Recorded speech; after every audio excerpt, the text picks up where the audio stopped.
Sir sir sir একটা কথা জিজ্ঞেস করা ছিল স্যার। ভবেশবাবু একটু তাড়াতাড়ি জিজ্ঞেস করুন, আমার কাজ আছে। স্যার এই ইন্টারভিউ লিস্টে এতগুলো ছেলের মধ্যে একটা মেয়ের নাম দেখলাম, মিস পিহু মিত্র। ইনি কি ওই বৃষ্টিবাড়ির? হ্যাঁ উনি আমার দিদির candidate. Sir sir sir sir সে তো আমি জানি স্যার, কিন্তু স্যার আমি ভেবেছিলাম আপনি ওনাকে ডাকবেন না, ওনার সাথে তো আপনার সাপে নেউলে। এত বাজে কথা না বলে একটু সময়ের দিকে খেয়াল রাখুন, আর নামের লিস্টের সাথে যারা যারা আসছে না আসছে সেটা একটু দেখুন। এবার যান।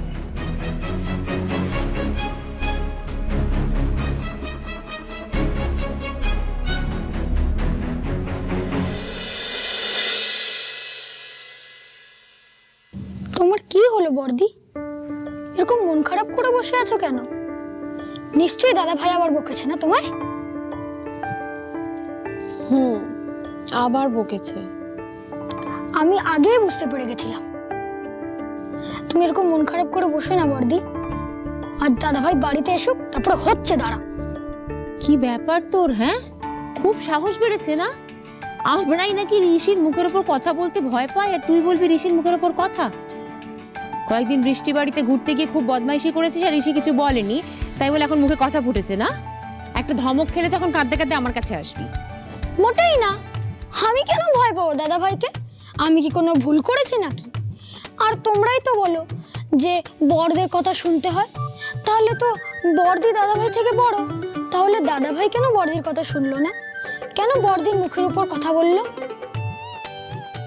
এটা তো বাম্বি একদম ঠিক কথা বলেছে। না না, সত্যি তো আমি ঋষির থেকে বড়, ঋষির তো আমার কথা শোনা উচিত। এটা না ঋষি এলে তুই ভালো করে বুঝিয়ে বলবি তো? হ্যাঁ হ্যাঁ, একদম বুঝিয়ে দেবো। বাড়িতে আসুক, আমি খুব ভালো করে বুঝিয়ে দেবো। ব্যাস, হয়েছে হয়েছে, অনেক সাহস দেখানো হয়েছে।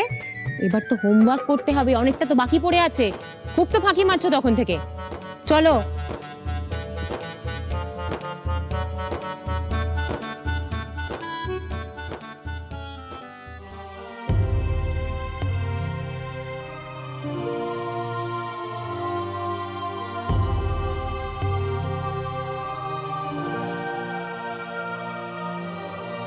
কি হয়েছে রুষা?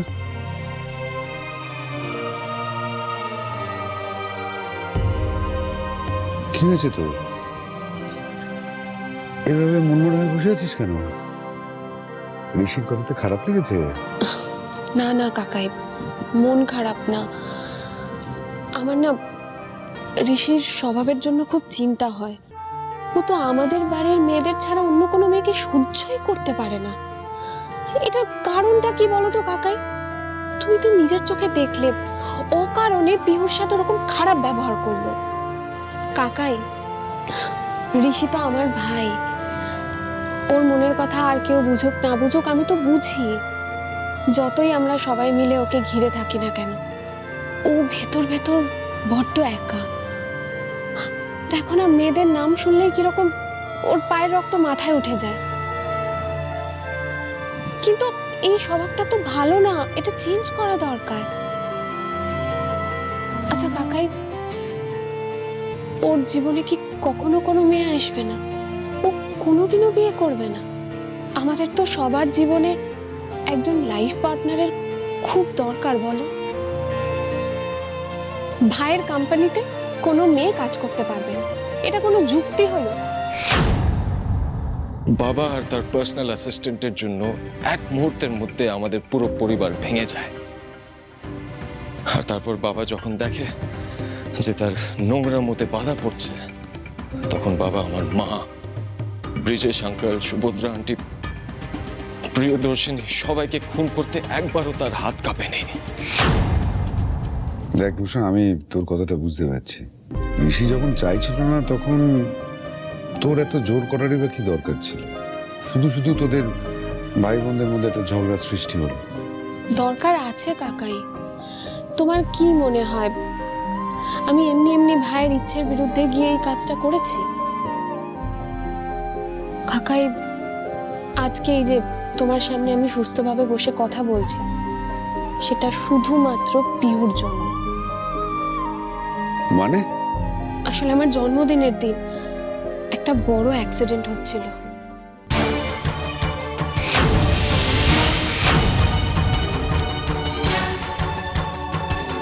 পিহু পিহু ঠিক সময় মতো এসে আমাকে বাঁচিয়ে নিয়েছে। ও না থাকলে আমি বাঁচতাম না।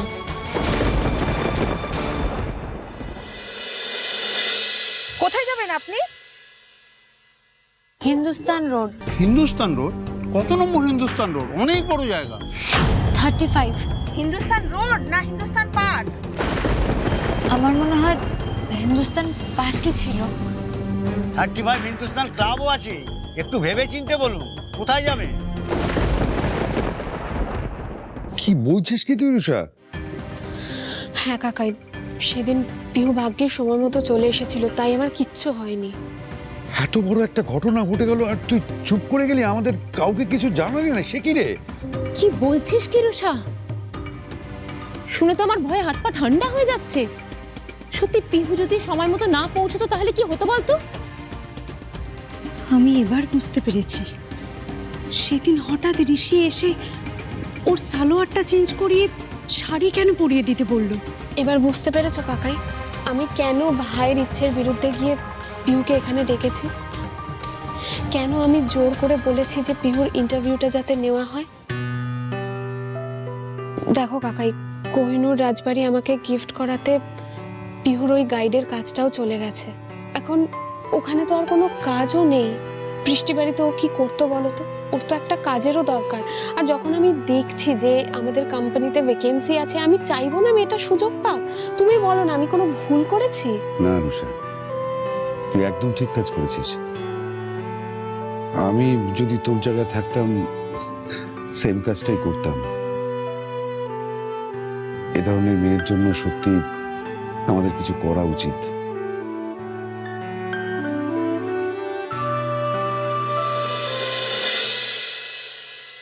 বলছিলাম ক্যান্ডিডেটসদের লিস্ট একবার চেক করে নেবে। Definitely, sir. ও welcome welcome gentleman. Good morning. Very good morning. Hello, hi hi, hello. Thank you সবাইকে, thank you for being here. না না, এখানে থ্যাংক ইউ বলার কি আছে? আসলে খুব শর্ট নোটিসের মধ্যে আপনাদেরকে ডাকতে হয়েছে, কিন্তু আজকের ইন্টারভিউটা খুবই ইম্পর্ট্যান্ট। আমার ইমিডিয়েটলি একজন পার্সোনাল অ্যাসিস্ট্যান্ট দরকার। আসলে আমার বিয়ের একটা অ্যাক্সিডেন্ট হয়ে গেছে, তাই আমি আর কোনো ডিলে করতে চাই না। আজকে ইন্টারভিউটা নিতে চাই। It's absolutely okay mister Sen, এইভাবে তো বলার কিছু নেই। এক্স্যাক্টলি। আর এটা তো প্রথমবার করছি না আমরা। এত বছর ধরে এই কোম্পানির জন্য আমরা এত এমপ্লয়ি রিক্রুটমেন্ট করিয়েছি, ইন্টারভিউস নিয়েছি, সুতরাং এটা কোনো ব্যাপারই না। সেই জন্যই তো আমি আপনাদের ডেকেছি। আর আজ আমি আপনাদের উপরে খুব ডিপেন্ড করে আছি। আর আমি আশা করছি আপনারা আমার পার্সোনাল অ্যাসিস্ট্যান্ট হিসেবে একদম কারেক্ট ক্যান্ডিডেটকে চুজ করবেন। একদম মিস্টার সেন, আপনি কোনো চিন্তা করবেন না। আচ্ছা, রুষা ম্যাডাম কি চলে এসছেন?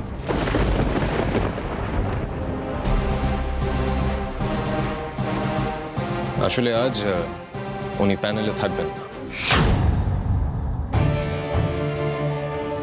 হ্যাঁ ঠিকই আছে, আসলে ওনার শরীরটা ভালো যাচ্ছে না, আর এখানে এতক্ষণ বসে থাকাও বোধহয়।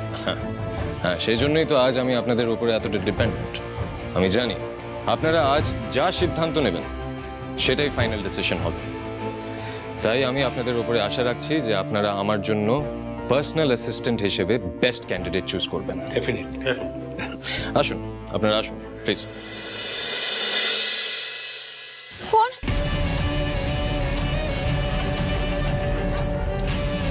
ফোনটা তাহলে কি ফোনটা বাড়িতে ফেলে এলাম নাকি এখানে এসে হারিয়ে ফেললাম? অফিসের অ্যাড্রেসটা তো রুশাদি ফোনেই মেসেজ করেছিল। এবার আমি কি করব? আরে আপনি কি ঠিকানাটাও খুঁজে পাচ্ছেন না?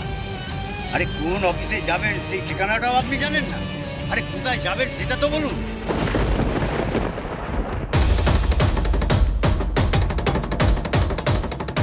কিন্তু অ্যাড্রেসটা জানো তো?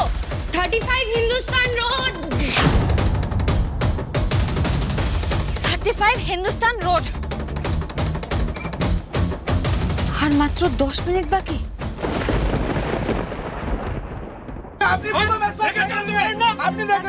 দাদা, দাদা আপনার টাকাটা একটু নিয়ে নিন।